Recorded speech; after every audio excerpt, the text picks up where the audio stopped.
कैसे झारखंड के एक साधारण आदमी ने सूखते हुए गांव को फिर से जिंदा किया। रांची से करीब 40 किलोमीटर दूर बसा है बेरो। 1960 में यहाँ के लोग पूरी तरह से धान की खेती के ऊपर निर्भर हुआ करते थे और इनकी खेती मानसून के ऊपर टिकी थी। या तो बारिश इनकी फसल को बहा ले जाता था या सूखा उन्हें खत्म कर देता था। और हालात इतने गंभीर हो जाते थे कि यहाँ के लोग को पैसे कमाने के लिए पलायन तक करना पड़ता था। और वही दूसरी तरफ चल रहा था टिम्बर माफियाओं का राज, जो साल के पेड़ को अवैध रूप से काट रहे थे, जिसके कारण से मिट्टी ढीली पड़ती जा रही थी और जमीन के नीचे का पानी और भी नीचे जाते जा रहा था। चापानल और कुएं में पानी तक नहीं आ रहा था और गाँव पूरा सूख गया था। लेकिन किसे पता था कि एक इंसिडेंट सब कुछ बदल के रख देगा। 1961 में 28 साल का साइमन खाकसी टोली के पास मिट्टी काट के डैम बनाने लगता है एंड उसका एक ही उद्देश्य था, बारिश के पानी को रोकना। लेकिन जैसे ही बारिश आता है, उनका बनाया डैम बारिश के सामने घुटने टेक देता है।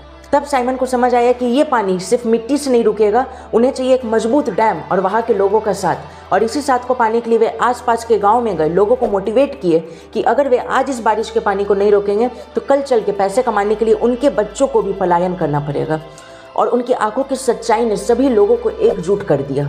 वे अब यंग लोगों का ग्रुप बनाते हैं और पत्थर, लकड़ी और मिट्टी का यूज करके बना देते हैं नवपतरा डैम, जो कि बारिश के सामने में चट्टान साबित होता है। इसके बाद एक डैम बना, फिर दूसरा, फिर तीसरा।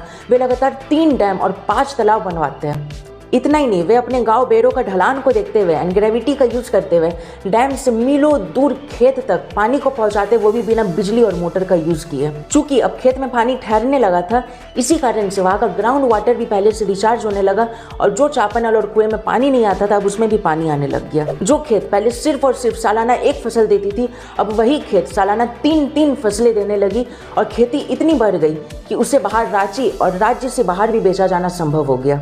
जो लोग पैसे कमाने के लिए पलायन कर चुके थे, वो वापस अपने राज्य झारखंड आने लग गए और अपने खेत के मालिक बनने लग गए। लेकिन अभी भी साइमन के सामने एक बहुत बड़ा चुनौती था और वो था टिम्बर माफियाओं का राज। और उससे निपटने के लिए साइमन ने कुल्हाड़ी बंदी लागू कर दिया, यानी कि पेड़ काटने पर संपूर्ण रोक। उन्होंने लोगों को अलग अलग टोली में बांट दिया और दिन रात जंगल की रखवाली की। साथ ही साथ पंचायती ने फैसला लिया कि अगर किसी को भी पेड़ काटते हुए रंगे हाथ पकड़ा जाएगा तो उन्हें जुर्माना भरना पड़ेगा।